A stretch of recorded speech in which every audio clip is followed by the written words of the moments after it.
So আজকে আমি কথা বলবো আমাদের দেশের ক্লাসিক কিছু মুভির আইকনিক সব পোস্টার নিয়ে, যেই পোস্টারগুলো আর্টিস্টিক, যেই পোস্টারগুলো একই সাথে অনেক দিন মনে রাখার মতো, অ্যান্ড এই পোস্টারগুলো থেকে আমাদের এখনও যে অনেক কিছু শেখার আছে তা আমরা আজকে জানতে পারবো। সো কেন এই পোস্টারগুলো স্পেশাল, আমি প্রত্যেকটাতেই আমার খুবই লিমিটেড নলেজ দিয়ে এক্সপ্লেন করার চেষ্টা করেছি। Hope you like it. প্রথমেই আসে অরুণোদয়ের অগ্নিসাক্ষী। আমাদের মহান মুক্তিযুদ্ধের ওপর বানানো মুভি হিসেবে এখানে লাল সবুজের পাশাপাশি ইয়েলো এর মিক্সটা আমার কাছে বেশ ভালো লাগে। এছাড়াও পোস্টারের বিভিন্ন চরিত্র থেকে ছবির গল্পের কনটেক্সট পাওয়া যায়। তখনকার সময়ের জন্য তাই দরকার ছিল, কারণ তখন কোনো ট্রেইলার বা টিজার ছিল না। সো পরিচালক, অভিনেতার পাশাপাশি পোস্টারও ডিসাইসিভ ফ্যাক্টর ছিল যে মানুষ আসলেই ছবিটি দেখবে কি না। ওভারঅল সাদা কালো আর পতাকার রঙে করা এই পোস্টার আমার খুব পছন্দের। এরপর আসে আমার খুবই পছন্দের মুভিগুলোর মধ্যে একটি, যার নাম হলো ভাত দে, অ্যান্ড এটি মুক্তি পায় 1984 সালে। এই মুভি আমার দেখা one of the most traumatising ছবিগুলোর মধ্যে একটা। মুভিটা অনেক আগে দেখেছি আর এর পোস্টার অনেক বছর পর, অ্যান্ড বলতে হবে এর পোস্টার যথেষ্ট অ্যাকুরেট। নির্মম এক গল্প নিয়ে আমজাদ হোসেনের এই মুভিতে শাবানার অবিশ্বাস্য অভিনয় আপনি দেখতে পারবেন। পোস্টারের কথা বলবো অরেঞ্জ আর ব্ল্যাক কালারের কম্বিনেশনটা দারুণ, প্লাস টাইটেলের টাইপোগ্রাফিটাও বেশ মানানসই। আর ব্ল্যাক কালারের এত বেশি ব্যবহারের একটাই কারণ হতে পারে যে এই গল্পটাই অনেক বেশি ডার্ক। সিরিয়াসলি এই ছবি দেখার পর 1-2 দিনের জন্য আপনার মাথা থেকে সব রং চলে যেতে পারে। So overall good poster. Bhaat De মুভিটা আসলে এত সেরা যে it deserves a separate video of its own. So দেখি আমি একসময় এটা নিয়ে একটা ভিডিও বানানোর চেষ্টা করব। For now let's focus on the posters. Razzak অভিনীত রংবাজ মুক্তি পায় 1983 সালে, অ্যান্ড এই মুভির মাধ্যমেই সর্বপ্রথম অ্যান্টি হিরোয়ের কনসেপ্ট বাংলাদেশি সিনেমায় ইন্ট্রোডিউস করা হয়। আর পোস্টারের কথা বলবো যে এটা আমার মোস্ট ফেভারিট পোস্টারগুলোর মধ্যে একটা। আইকনিক মুভির আইকনিক পোস্টার, হাতে আঁকা, একই সাথে রোম্যান্স আর সোয়াগ। এর টাইটেলের টাইপোগ্রাফিতে সাদা আর নীলের কম্বিনেশনটা স্ট্যান্ড আউট করে। বড় বড় করে রাজ্জাক আর কবরীর নাম লেখা, যেন পাবলিক পোস্টার দেখেই ভাবে আর কি লাগে। রাজ্জাক, কবরী, অ্যাকশন, রোম্যান্স সব আছে। এই পোস্টার কোথাও কিনতে পাওয়া গেলে কিনে কালেক্ট করে রাখতাম, নইলে দেয়ালে লাগিয়ে রাখতাম। A+ poster two be honest. Next আসে মুস্তাফিজের তালাশ। স্যাডলি এই ছবি নিয়ে আমি কোথাও কোনো ইনফরমেশন পাইনি, কিন্তু পোস্টারটা সেরা। Just look at this. এই পোস্টারের জায়গা হবে পিন্টারেস্টে। সত্যি আই থিঙ্ক স্ট্যাম্প বা ডাক টিকিট থেকে ইন্সপিরেশন নিয়ে ডিজাইনটা করা, কারণ আমার এক সময় স্ট্যাম্প কালেকশনের শখ ছিল, যদিও সব হারিয়ে গেছে, অ্যান্ড এই পোস্টার থেকে স্ট্যাম্পের ভাইবটাই পাচ্ছি। তাছাড়া ম্যাচবক্স ভাইবটাও এর থেকে পাওয়া যায়। চিন্তা করেন, তালাশ, ম্যাচবক্স, অন্ধকারে আলোর খোঁজ। এরপর আসে গোলাপি এখন ট্রেনে। আমজাদ হোসেনের এই মুভিটি 1978 সালে মুক্তি পায়। মুভিতে ছিলেন ববিতা, ফারুক, আনোয়ার হোসেন, ATM শামসুজ্জামান প্রমুখ। গোলাপি এখন ট্রেনের পোস্টারটি ভালো লাগার দুটি মূল কারণ হলো, প্রথমত এর ভাইব্রেন্ট কালার, আর দ্বিতীয়ত এর টাইটেলের ডিজাইন। খেয়াল করুন, এখানে টাইটেলের টাইপোগ্রাফিটা ট্রেনের ধোয়ার আদলে ডিজাইন করা। খুবই ভাল লাগে যখন এরকম সূক্ষ্ম ডিটেলগুলো চোখে পড়ে। তাছাড়া পোস্টারের বিভিন্ন দৃশ্যের ছবি দেওয়া আছে, scene by scene. Teaser trailer ছাড়া যুগে এটি অবশ্যই দর্শকদের জন্য হেল্পফুল ছিল। ওভারঅল দারুণ অ্যাস্থেটিক একটা পোস্টার, কালেকশনে রাখার মতো। এরপর আসে H. আকবরের জালিয়াত। স্যাডলি এই মুভি নিয়েও খুব বেশি ইনফরমেশন ইন্টারনেটে পাওয়া যায় না, কিন্তু পোস্টারটা আমি পেয়েছি, অ্যান্ড জাস্ট একবার দেখেন পোস্টারটা। এরকম কোলাজ টাইপের পোস্টার খুব একটা দেখা যায় না। রোম্যান্স, অ্যাকশন, আবার একটু কমেডির ভাইব পাওয়া যাচ্ছে পোস্টার থেকে। তখনও অনেক পোস্টারই হাতে আঁকা হতো, এখানে হাতে আঁকা ছবি প্লাস ক্যামেরায় তোলা ছবি ইউজ করা হয়েছে আলাদা আলাদা মিডিয়াম হিসেবে, অর্থাৎ এটা একটা মিক্সড মিডিয়াম পোস্টার বলা যায়। প্লাস মুভির টাইটেলের টাইপোগ্রাফিটাও অনেক সুন্দর। এফোর্ট যে দেওয়া হয়েছে তাতে কোনো সন্দেহ নেই। এছাড়াও পোস্টারটি 3টি আলাদা ভাগে ভাগ করা, হয়তো মুভির 3টা অ্যাক্টকে দ্বারা বোঝানো হয়েছে, আই ডোন্ট নো, সম্ভাবনা আছে। এরপর আসে জীবন থেকে নেওয়া। জহির রায়হানের নির্মিত এই চলচ্চিত্রটি 1970 সালের এপ্রিলে মুক্তি পায়। ছবিটিতে অভিনয় করেছিলেন রাজ্জাক, সুচন্দা, রোজি সামাদ, খান আতাউর রহমান, আনোয়ার হোসেন প্রমুখ। একটা ইন্টারেস্টিং তথ্য দিয়ে রাখি, এই ছবিতে আমার সোনার বাংলা গানটি চিত্রায়িত হয়েছিল, যা পরবর্তীকালে বাংলাদেশের মুক্তিযুদ্ধের সময় বাংলাদেশের জাতীয় সঙ্গীত হিসেবে স্বীকৃতি লাভ করে। অ্যান্ড এটি জহির রায়হানের নির্মিত শেষ কাহিনীচিত্র ছিল। যেহেতু জহির রায়হানের শেষ ছবি বাংলাদেশের আইকনিক ছবি, অ্যান্ড পোস্টারটাও নিঃসন্দেহে আইকনিক। রেড আর ব্লু কালার কম্বিনেশনটা এক কথায় দারুণ। সেই সাথে একটু কনটেক্সট, যে একটি দেশ, একটি সংসার, একটি চাবির গোছা, একটি আন্দোলন, ব্যাস এটাই ছবি দেখার জন্য আগ্রহ তৈরি করতে যথেষ্ট। অন্যান্য পোস্টারের মতো সব লিড অ্যাক্টরকে দিয়েই পোস্টারের বেশিরভাগ জায়গা এখানে দখল করা হয়নি, বরং গল্প আর কাস্টকে দুটি আলাদা ভাগে সমান গুরুত্ব দেওয়া হয়েছে। অর্থাৎ গল্প নিজেও এখানে একটা চরিত্র। এটা জাস্ট আমার ধারণা, আপনার ভিন্ন কোনো মতামত থাকলে আমাকে কমেন্ট বক্সে জানাতে পারেন। ওভারঅল খুবই সুন্দর একটা পোস্টার। অনন্ত প্রেম। অনন্ত প্রেম 1977 সালে মুক্তি পাওয়া একটি বাংলাদেশি রোম্যান্টিক সিনেমা, অ্যান্ড এটির প্রডিউসার এবং ডিরেক্টর ছিলেন রাজ্জাক নিজেই। এছাড়াও এতে অভিনয় করেছিলেন ববিতা, এটিএম শামসুজ্জামান, ব্ল্যাক আনোয়ার, খলিলুল্লাহ খান প্রমুখ। পোস্টারের কথা বলতে গেলে বলবো যে এটা অ্যাস্থেটিক্যালি আমার সবচেয়ে পছন্দের পোস্টারগুলোর মধ্যে একটা। জাস্ট দেখেন পুরো কালার প্যালেট, নায়ক নায়িকার রোম্যান্টিক আলিঙ্গন। ওই সময়ে যখন পোস্টারে যত বেশি এলিমেন্ট রাখা সম্ভব ততটাই রাখা হতো, সেই তুলনায় এটি বেশ মিনিমাল একটা পোস্টার। রোম্যান্টিক ছবির পোস্টার দেখে যদি রোম্যান্স নাই বোঝা যায় তাহলে কী লাভ? এই পোস্টার যদি ভালো রেজলিউশনে কোথাও পাওয়া যেত তাহলে আমি এটি আমার কালেকশনে রাখতাম। ওভারঅল আই জাস্ট লাভ ইট। পুরো পোস্টারটিতে একটি প্রেম, একটা দুঃসাহস, একটা এক্সাইটিং ব্যাপার আছে। By the way, trivia time, Ananta Prem মুভিতে বাংলাদেশের প্রথম কিসিং সিন ছিল, যেটি অবশ্য পরবর্তীতে কাট করে বাদ দিয়ে দেওয়া হয়। So not the most interesting information, but আমি জানতে পেরেছি, সো আপনিও জানুন। ধীরে বহে মেঘনা।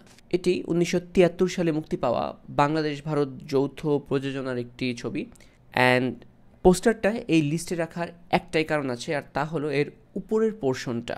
মূলত দেখতে অনেকটা বইয়ের প্রচ্ছদের মতো হলেও উপরের অংশে নদীর সাথে ববিতার মিলে যাওয়ার যে পেইন্টিংটা আছে তা দেখলে এক ধরনের একটা স্যাডনেস কাজ করে। কেন বা কী কারণে ছবির একটা চরিত্রের এরকম পরিণতি, সেটি জানতে ইচ্ছা করে, অ্যান্ড জানতে ইচ্ছা করে বলেই ছবিটি দেখতে হবে। আর এখানেই কিন্তু এই পোস্টারের সার্থকতা। এরপর আসে আনোয়ারা। এটি 1967 সালে মুক্তি পায়। এই লিস্টে থাকা জহির রায়হানের দ্বিতীয় ছবি এটি। আপনি একটু সময় নিয়ে পোস্টারটি দেখুন। এখানে পোলারয়েড ছবির একটা অ্যাস্থেটিক ব্যবহার করা হয়েছে, অ্যান্ড পোস্টারটি এমন যে এটি পোস্টার না হলে আরও অনেক কিছু হতে পারত। এই মোড়কে যদি ম্যাচ বক্স পাওয়া যেত বা চিঠি লেখার স্ট্যাম্প পাওয়া যেত, তাও এই পুরো আর্টওয়ার্কটা মানানসই মনে হতো। এই মুভিটি কিন্তু সাদা কালো, অ্যান্ড একটি সাদা কালো চলচ্চিত্রের রঙিন পোস্টার করে দর্শককে আকর্ষণ করা নিঃসন্দেহে খুব চ্যালেঞ্জিং কাজ ছিল। তবে এই পোস্টার যিনি ডিজাইন করেছেন তিনি সেই চ্যালেঞ্জ নিতে পছন্দ করেন বলে আমার ধারণা। এখানেও হাতে আঁকা প্লাস ক্যামেরায় তোলা ছবির একটা মিক্সড মিডিয়াম ইউজ করা হয়েছে। আবার তোরা মানুষ হ, এটিও একটি আইকনিক ছবি। আরও বেশি আইকনিক এর পোস্টার। এর ডাইমেনশন থেকে বুঝতে পারা যায় যে 8-10টা ছবির পোস্টারের মতো এটি না, অনেকটাই হরিজন্টাল। এরকম ট্রেন্ড সচরাচর দেখা যায় না। সম্প্রতি বলা ভুল হবে, কিন্তু লাস্ট আমি মনপুরার পোস্টারগুলো এরকম হরিজন্টাল রেশিওতে দেখেছিলাম আমার যতদূর মনে পড়ে। যাই হোক, পোস্টার আর্টের কথা বললে এখানে ববিতার ফেজের যে 3টা লেয়ার দেখানো হয়েছে তা খুবই ইউনিক। অত বেশি ডিপ ডাইভে যাব না, তবে মুভির কাহিনী অনুযায়ী গল্পেরও 3টা লেয়ার আছে: মুক্তিযুদ্ধের আগে, মুক্তিযুদ্ধকালীন এবং যুদ্ধ পরবর্তী পর্যায়ে।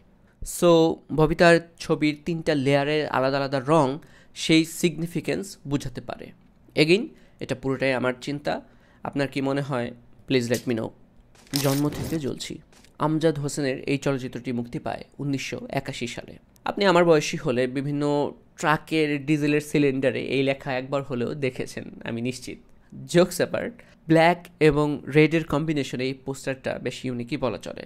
ছবির গল্প সম্পর্কে খুব বেশি তথ্য এই পোস্টার থেকে পাওয়া যায় না, কিন্তু একটা বিদ্রোহ, একটা টানাপোড়েন, একটা সিরিয়াস মুড এখান থেকে বোঝা যায়। আর এরকম ফটোগ্রিড ইউজ করে একটু আলাদা অ্যাপ্রোচে যাওয়াটা প্রশংসনীয়, যে কারণে পোস্টারটাও বেশ ভালো লাগে। টাকা আনা পাই মুভিটি মুক্তি পায় 1970 সালে। ছবিটিতে অভিনয় করেছেন রাজ্জাক, ববিতা, গোলাম মুস্তফা, শওকত আকবর প্রমুখ। আজকের লিস্টে থাকা জহির রায়হানের তৃতীয় ছবি এটি। অ্যান্ড এই পোস্টারটিও বেশ মিনিমাল, হলুদ, নীল, লাল এবং কালো রঙের চমৎকার ব্যবহার। পুরো পোস্টারটাই প্লেন, উপরের স্ট্রাইপগুলোতে অ্যাক্টরদের নাম প্লাস টাইটেলের টাইপোগ্রাফি মিলিয়ে পোস্টারটা এক কথায় দারুণ। এটি এমন একটি ডিজাইন যা বুক কভার হতে পারত। ওভারঅল নজর কাড়া একটি পোস্টার। খান আতাউর রহমানের পরিচালিত ঐতিহাসিক মুভি নবাব সিরাজউদ্দৌলা মুক্তি পায় 1967 সালে। যারা ছবিটি দেখেনি তাদেরকে আমি স্ট্রংলি রেকমেন্ড করব এটি দেখার জন্য। আর পোস্টারের কথা বলতে হবে যে এটি অ্যাস্থেটিক্যালি ওই সময়ের অন্যান্য পোস্টার থেকে অনেক আলাদা। এককভাবে সাইড অ্যাঙ্গেল থেকে নবাবের ছবি শুধু এখানে রাখা হয়েছে, কেননা এই গল্প, এই মুভি, এই ইতিহাস শুধু তাকে নিয়েই। তাই পোস্টারের ফোকাসের কেন্দ্রেও তিনি। খেয়াল করে দেখবেন নবাবদের পোশাক আশাক, পাগড়িতে যেমন একটা লম্বা টানা টানা স্টাইল ছিল, এখানে পোস্টারের টাইপোগ্রাফিতেও ওই ভাইবটা রাখার চেষ্টা করা হয়েছে। আর অরেঞ্জ কালারটা সাধারণত পজিটিভ ইমোশন বোঝানোর জন্য ইউজ করা হয়, তাই এখানে দেখতে সুন্দর লাগলেও মুভির থিমের সাথে এই রঙের সাইকোলজিটা আসলে যায় না। কিন্তু পোস্টারটি সুন্দর, মনে রাখার মতো। সো বাংলা, বিহার, উড়িষ্যার নবাব সিরাজউদ্দৌলার ব্যাপারে আরও বেশি জানতে অ্যান্ড তার করুণ পরিণতি সম্পর্কে জানতে আমি এই মুভিটি আপনাকে দেখতে বলবো। এই মুভিটি আমি অনেক আগে দেখেছিলাম, বাট এর দেখার যে একটা ফিলিং, এটা আসলে বলে বোঝানো সম্ভব না। আপনি আনোয়ার হোসেনের অভিনয়ের মাধ্যমে আপনি তার যে হেল্পলেসনেস, তার যে পুরো অসহায় একটা সিচুয়েশন, তা আপনি বুঝতে পারবেন। অ্যান্ড মুভিটি দেখে তার পরাজয়টাও কাইন্ড অফ আপনি রিলেট করতে পারবেন, অ্যান্ড আমাদের রিলেট করা উচিত।